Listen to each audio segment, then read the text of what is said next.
Everything begins with the failure of the 1848 revolutions. Across Europe, people rose up workers, intellectuals, students, patriots.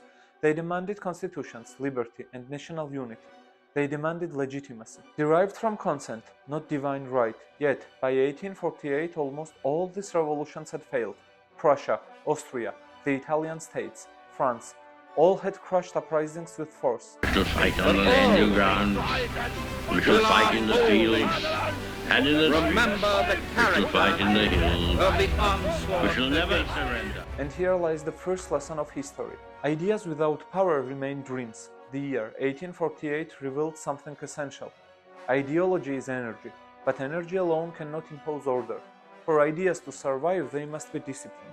They must have structure, strategy, and enforcement. Europe learned this lesson the hard way. The revolutions planted seeds of nationalism, but they did not yet have the soil to grow. Let's look at Germany. The German lands were fragmented into 39 states. Kingdoms, duchies, principalities, free cities, each with its own army, its own ruler, its own interests. Prussia was rising, but it alone could not unite them.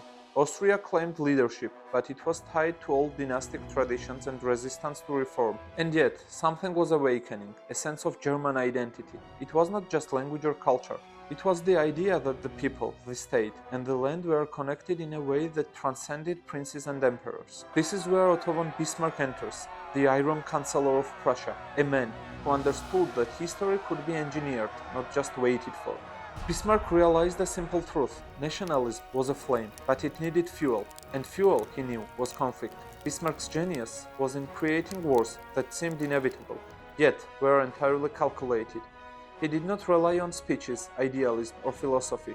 He relied on strategy, manipulation, and timing. Between 1864 and 1871, Bismarck orchestrated three decisive wars: the Danish War over Schleswig and Holstein, the Austro-Prussian War in 1866, which removed Austria from German affairs, the Franco-Prussian War in 1870 and 1871, which united the southern German states under Prussian leadership. These wars were not chaotic, they were like chess moves across Europe. Every victory, every defeat, every diplomatic telegram was designed to bring fragmented Germany together under a single vision. Bismarck did not appeal to ideology alone, he appealed to power, perception, and historical inevitability. He knew that nations are not given, they are seized, and by 1871, in the Hall of Mirrors at Versailles, the German Empire was proclaimed, not by divine right, but by victory, strategy, and collective will. Italy faced a different path, but the logic was the same. The Italian peninsula was divided and occupied. Austria controlled Lombardy and Venetia. The Papal States controlled the center. The Bourbon Kingdom controlled the south. Yet, Italy had one advantage: identity, language, culture, shared history. The dream of unity had been alive since Machiavelli and spread by intellectuals and patriots. Enter Giuseppe Garibaldi, the romantic revolutionary, and Count Cavour, the calculating statesman. Garibaldi mobilized the people. Redshirt stormed Sicily in 1860, inspiring volunteers across the south. Cavour worked behind the scenes, negotiating with foreign powers, leveraging diplomacy, and using wars strategically to annex northern states. By 1861, the Kingdom of Italy was proclaimed. Rome and Venetia were still outside the kingdom, but the dream had become real. In 1870, with French troops withdrawn from Rome, Italy finally completed its unification. The Italian process shows us something crucial. Revolutions need both passion and calculation. The people provided energy, the elite provides structure. Without either, unity fails. Now consider the metaphysical significance. The unifications of Germany and Italy were not just political achievements, they were a paradigm shift in European history. Nations were no longer born from dynasties or divine authority. Nations were forged by ideology, war, and leadership. Power became legitimate when ideas were defended and realized, not inherited. This was a lesson that philosophers, revolutionaries, and generals had been moving towards since 1789. History responds to action, not ideas alone. In Germany, the unification changed the balance of power. Prussia emerged as a continental hegemon. Bismarck consolidated power through alliances, treaties, and carefully orchestrated wars, ensuring the empire was stable and unchallengeable. He created a model where nationalism, militarism, and statecraft fused into a single mechanism of power. Italy, too, became a laboratory of modern nationalism. Garibaldi inspired the people. Cavour structured the state. Victor Emmanuel II embodied legitimacy, but legitimacy was no longer sacred. It was earned and enforced, proving that modern authority could be human-made. But unification did not calm Europe, it accelerated it. It introduced a new historical logic. War could create nations. Ideas could be enforced through armies. Nationalism could no longer be ignored.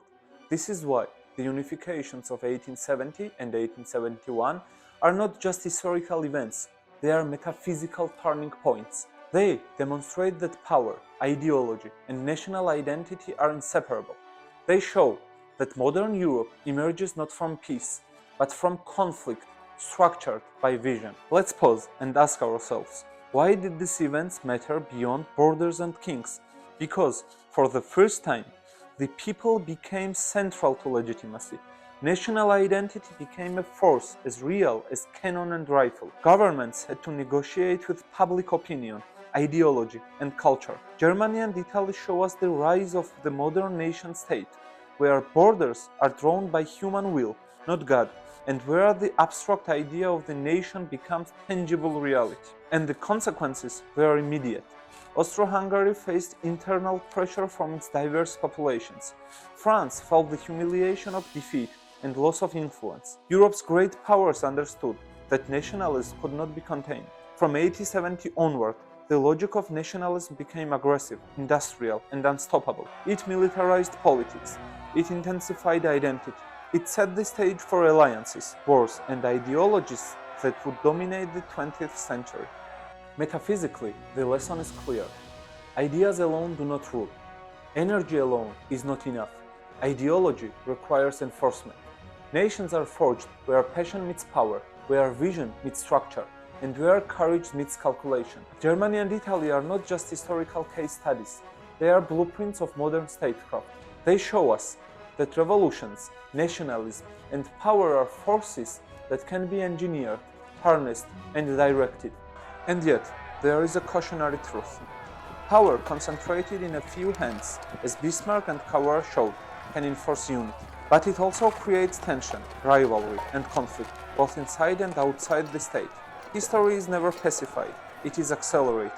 This is why the story of Germany and Italy is not just about 1870 and 1871. It is about the rise of modern Europe, the inevitability of nationalist energy, and the profound truth that human societies can create nations, but must also maintain them through discipline and force. Consider this final reflection. The unifications of Germany and Italy teach us. History rewards strategy as much as ideology. National identity is a creation, not an inheritance. Legitimacy must be earned, demonstrated, and defended. Revolutions may fail, but ideas persist, and when the time is right, fragmented lands become nations, not by kings, not by God, but by human will and historical momentum. From this perspective, 1870 is not the end, it is the moment modern Europe truly begins. A Europe where nations are born from ambition, war, and ideology. A Europe where identity is forged, not granted. A Europe where the unification of people becomes the engine of history itself. And now, comrade, we must ask, what does this teach us about history itself? History is not a series of accidents. It is energy shaped by ideas, disciplined by force, and made tangible by leaders who understand both. Bismarck and Cavour were not simply politicians or generals. They were engineers of history. They transformed ideology into action and vision into a lasting political reality. From this moment on, nationalism became permanent. It was no longer just a dream in intellectual salons. It became a weapon, a tool, and a defining principle of the modern world. The unifications of Germany and Italy show us that nations are human creations. They are forged through conflict, diplomacy, and calculation. They are maintained through law, administration, and power, and they cannot be undone easily. Once the flame of identity has been lit, it spreads. Finally, remember this. The unifications of Germany and Italy did not end revolution. They militarized it. They taught Europe a lesson that echoes even today. Ideas without action remain powerless, and action without vision is chaos. History moves forward when strategy meets ideology, when courage meets calculation, and when a people recognize themselves as a nation. And that is why 1870 matters as much as 1789. It is not the story of kings or dynasties. It is the story of how ideas become reality, how fragmented lands become nations, and how Europe enters the modern age. Finally, my dear comrades, we stand at a turning point in history, a moment that will define not only our lives, but the fate of generations yet unborn. Our era is not an age of comfort. It is an age of decision, of trials, of destiny itself. Civilizations before us, mighty and proud, faded into memory because they hesitated, because they forgot who they were, because they failed to defend what made them unique. We must not become another chapter in that story.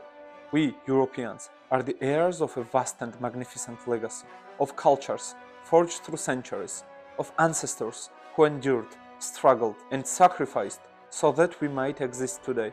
Their voices echo through time, asking us one question: will you protect what was entrusted to you? Nationalism, the love of our culture, our history, our identity, is not a creation of darkness or hatred. It is the instinct of survival. It is the bond between past, present, and future. It is the refusal to let everything that shaped us dissolve into nothingness. Europe is not just a place on a map. It is our home, our memory, our belonging. And the home is not something you abandon. It is something you cherish, something you defend. The choice before us is stark and unforgiving: to slowly vanish into irrelevance, or to rise with courage, conviction, and unshakable resolve. History is watching, the future is waiting, and the time to decide is now. Dear comrades, until we meet again.